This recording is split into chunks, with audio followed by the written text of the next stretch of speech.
Namaste. It's a good question and you have given a contextual example that a rational mind says, well, taking a vaccine is for common good. The same logic the ISIS gives to its followers. What is common good? So it gives the same logic that for this group of mankind, it's a common good. If you people do what we are telling you, it's good that one day you will reign over the world. And how you will govern the world. See, that's the same belief, no? That you will one day govern the world according to the laws of God. Okay? So everything is justified after that. So this premise of common good is a very, very tricky premise, because first we must know what is common good. So is the common good of humanity, now coming back to the question, does it lie in survival? Survival is a step, I understand. But even there, is survival ensured best by supporting our life by all kinds of external things, or survival ensured best by developing within us the capacity to fight? Logical argument, I am saying. So to start with, is just surviving and in the bargain losing your ability to take a challenge of life and fighting with it and evolving further? So which is common good? Now the other argument in this case is that by common good we mean that people have to be saved.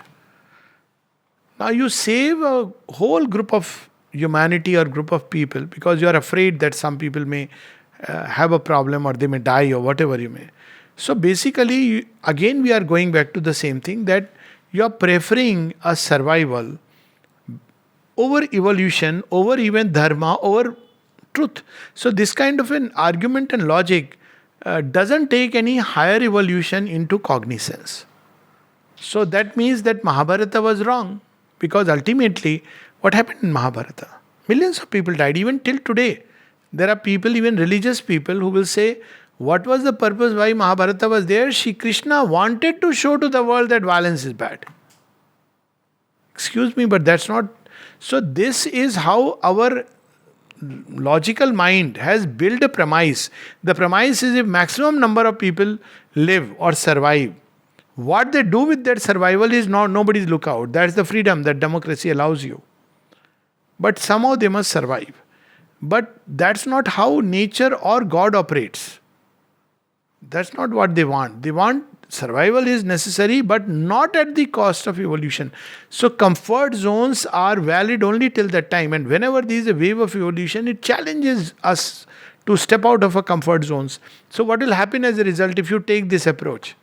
That survival, maximum people will survive. Yes, they will survive. People should not go to war. Why? Because maximum people will survive. The similar logic. So as a result, you will have a whole surviving mass of people who become more and more impoverished in their even basic capacity to fight with the challenges of life. See what happens in a society which loses the Kshatriya. Imagine if all the Kshatriyas thought ki, no, why should we fight? So many will die from this side.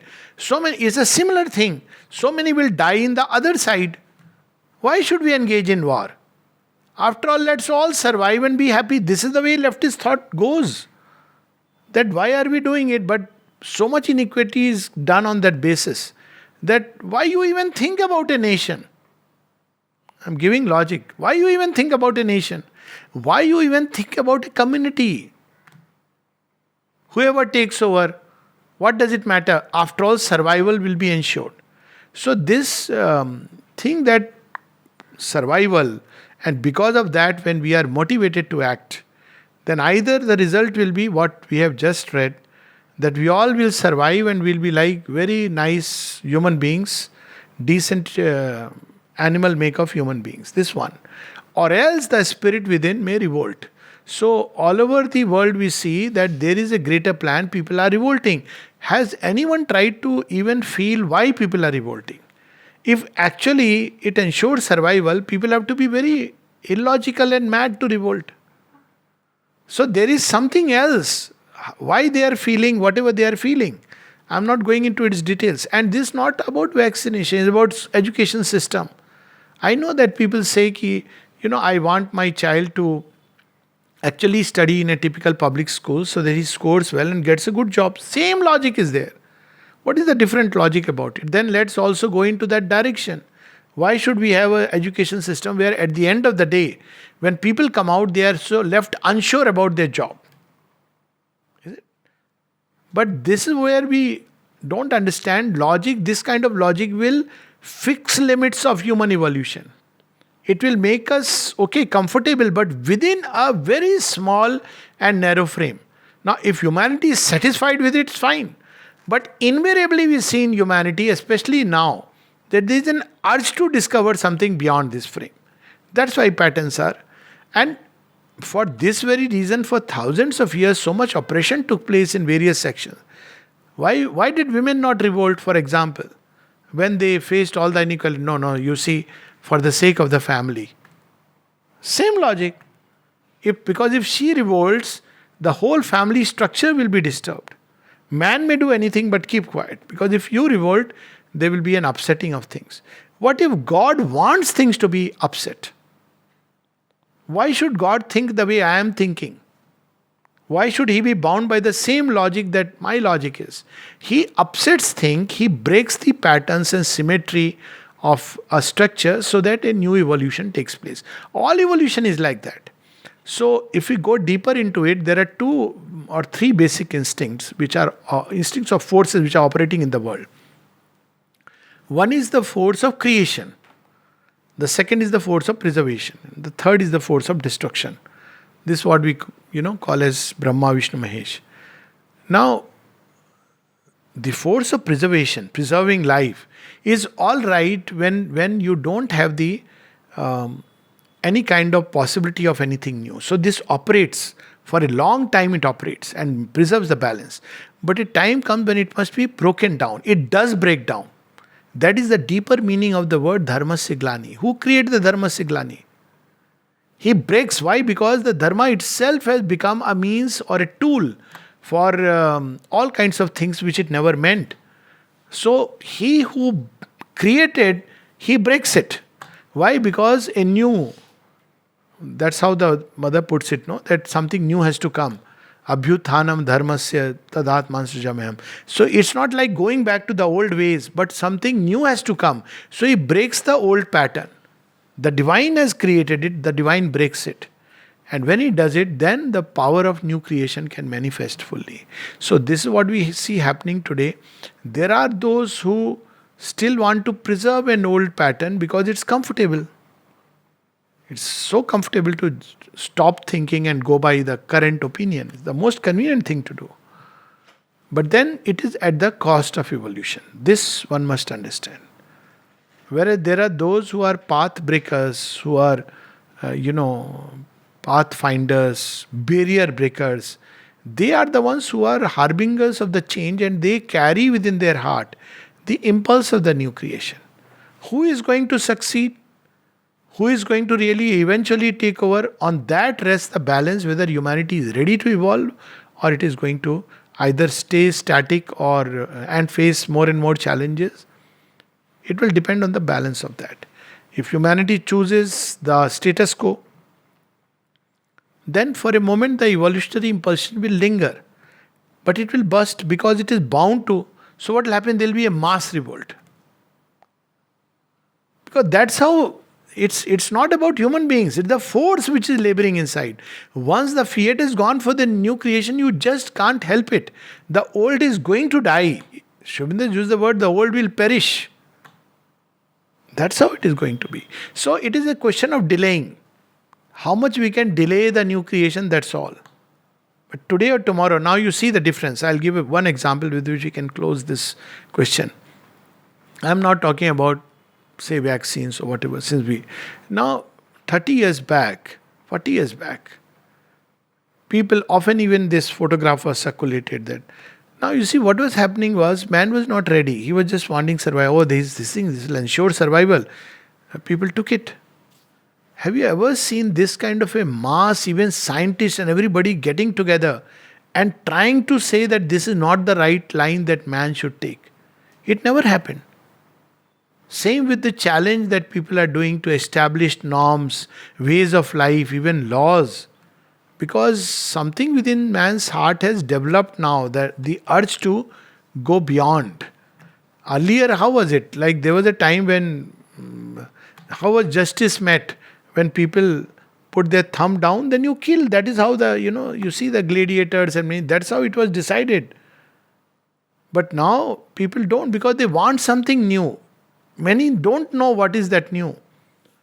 But still they want something new. This urge is going to increase because it's an irresistible impulsion. Today you can suppress it, no doubt. But this will take over. There will be another attack. How long will you go on? At some point, this creative urge will burst forth.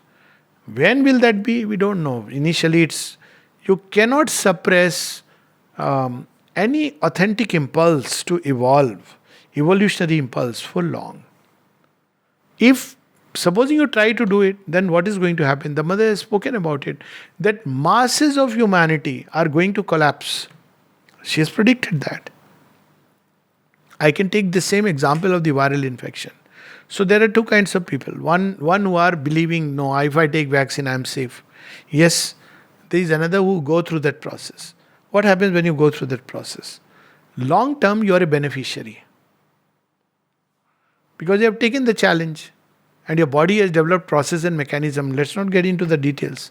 It has handled it. So it's better prepared now to take the other challenge. On the other hand, you have chosen for the safety. Now another problem comes. Again, you choose that path. So what happens? You are progressively going down the drain, not even realizing. So this is, but obviously there will be very few who will break through the pattern. But eventually they are the ones who actually create a new world. 50 years back, if somebody told that, there's something like people living in together, it would have been blasphemous. But it was happening. People didn't know about it. It was happening. Today, people have accepted it. Tomorrow, it will be the norm. 50 years back, in a typical Indian family, if you didn't do all the fast which you are supposed to do, if you don't go to the temple when parents expect you to do, you were regarded as someone really bad. Yeah, I mean, I've grown up in that whole milieu in a village. But today you see, it has changed. Completely changed. Initially, some people said, no, why will I go? They broke the pattern and they were regarded as renegade elements of society. But these are the people who eventually, now you see, this thought appeals somewhere within man. You look at the movie Sholay. You know something very interesting about Sholay? It's not just about two people's bravery. These are the people who are the renegade elements of society, who were in a prison. And when they are released, they prove that there was something tremendous good about them which nobody had recognized. There was another movie in the Western world. Was it Dirty Harry? And there was another Dirty Dozen. All these renegade elements. So basically, why do they appeal? Because they break the pattern of the good guy being outside the prison and the bad guy being inside the prison. So they break this pattern of thought. So this is what is happening world over. Right now it's little here and there. But these are the voices will eventually become the norm. So the new norm always comes like that. Namaste.